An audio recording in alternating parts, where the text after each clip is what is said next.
King కూడా చాలా మందికి చేత కాదండి. ఇవాల్టి యూత్కి చేతనవుతుంది, ఇంట్లో ఉన్న వాళ్ళకి చాలా తక్కువ చేతనవుతుంది. స్విగ్గీలు ఇట్లాంటివి చేతనవుతున్నాయి ఇప్పుడిప్పుడే.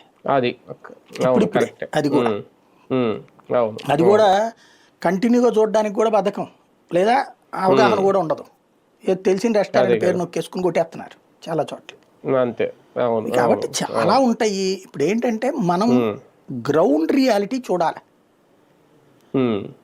సదుపాయాన్ని వీలైతే వీళ్ళు వాలంటీర్ పేరు కాకపోతే జనసేవక్ నేను తెలుగుదేశం ఇది వచ్చేటట్టు సైకిల్ సేవక్ అన్ను, ఇటు జనసేనను ఇది కలిపి వచ్చేటట్టు సైకిల్ సేవక్, లేకపోతే ఇంకో పేరు ఏదో పెట్టండి. పబ్లిక్ దగ్గరికి సర్వీస్ తీసుకెళ్ళండి.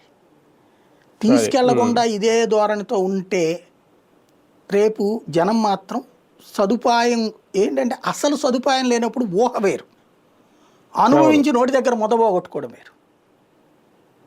అనుభవించి నోటికి ఇప్పుడు నువ్వు పీకేసి నేను చేసింది కరెక్ట్ అన్నావు, మనం కూడా అనుకున్నాం ఓకే మనకు వస్తుందేమోలే అనేసి. ఇప్పుడు బ్యాంకుకి అయితే కనుక మనం అప్లికేషన్ దాంట్లో వాట్సాప్లో కొడితే పని జరిగిపోతుంది మెసేజ్. అట్లా ఇది అవట్లా, అదే పౌర సేవలు పుర సేవలు అని వస్తుంది బారు. దాంట్లో ఏది ఎందులో ఉందో మనకి తెలియదు.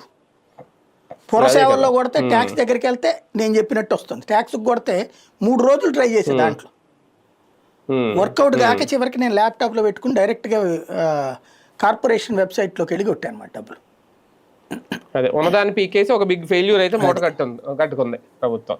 రైట్, చూద్దాం మొత్తానికి సరే.